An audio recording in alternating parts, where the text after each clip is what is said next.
Former Democrat, now Republican, Representative Tricia Cotham, who had switched parties back in April to help Republicans pass a draconian abortion ban in North Carolina, is now doing a little bit of revisionist history when it comes to her own abortion. So now, again, she was back when she was a pro-choice Democrat and had, defended the, women being able to get abortions, reproductive rights. In fact, she had promised to codify reproductive rights after the end of Roe v. Wade.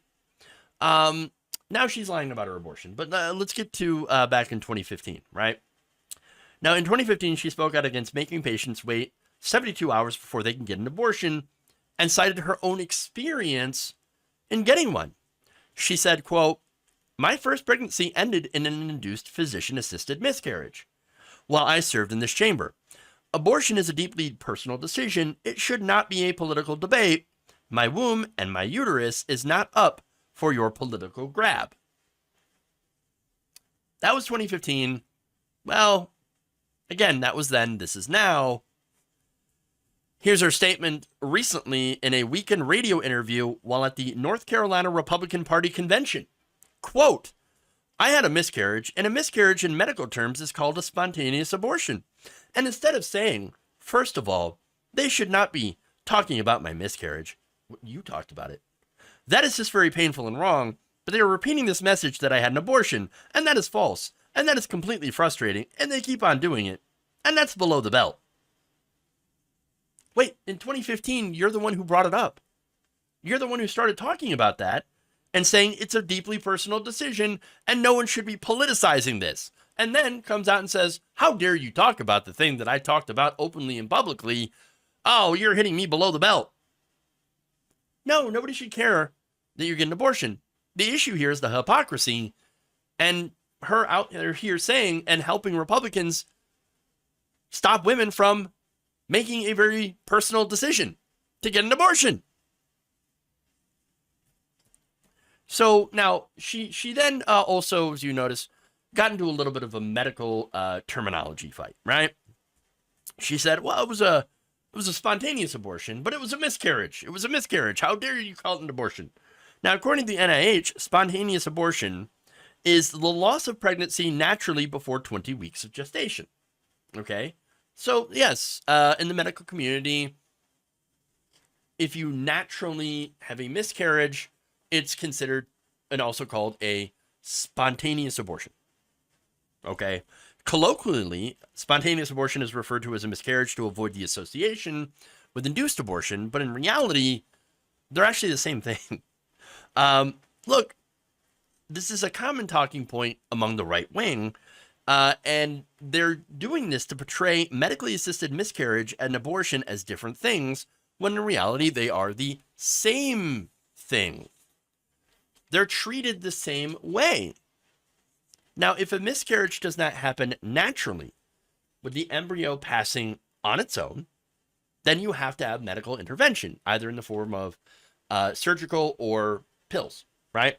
Either a healthcare provider will give the patient medication to induce the miscarriage and expel the fetus, or a doctor will dilate the patient's cervix and remove the fetal tissue. So that's a D&C, a dilation and curettage. In the case of medication, you had mifepristone followed by misoprostol, or you could just have misoprostol alone in order to, again, induce that miscarriage. What she's doing is taking this medical terminology and exploiting ignorance about miscarriage versus abortion, and basically trying to weaponize it in order to justify her now being in favor of abortion bans when she used to be in favor of reproductive rights. Okay? So now, look, both of these happen during the same time in a pregnancy, which is early on. You know, a what we consider to be a miscarriage, as well as abortion. Both are incredibly difficult things to go through and should not be politicized, but that's exactly what she's doing. Cotham is taking advantage of this to push her own justification for leaving her party. Cotham had switched back in April. Two of her former aides had described that decision as, quote unquote, deeply petty and personal. So that's where it gets to the gross part. Okay. So it's not about policy, it was about personal grievance. Autumn Alston, an activist who canvassed for Cotham's last two campaigns when she was a Democrat, told Jezebel that the lawmaker had felt underappreciated and ignored by the left, and especially abortion advocacy groups. Oh, how dare Emily List not be kissing my ass? Oh, I stood up. I made a public speech about abortion. Why are they not supporting me enough? Why am I underappreciated? You know what I'm going to do? I'm going to be a Republican. Then we'll see. We'll see who gets the last laugh. You'll be missing me after this one. You'll rue the day that you didn't give me the attention that I craved. Again, sounds completely petty.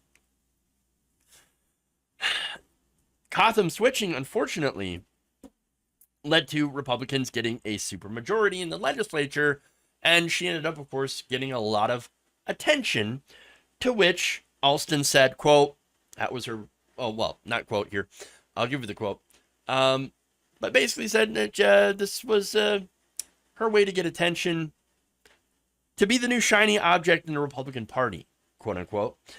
Alston, who said who advised Cotham as well. So, yeah, now she's got a lot of attention. Now she's got, she's a hero to the Republican Party and the so-called pro-life movement. Oh, look, she's getting so much attention now. Hope it was worth it. Because, again, there's a 12-week draconian abortion ban now in North Carolina as a result of Cotham switching over. So, well done on that one.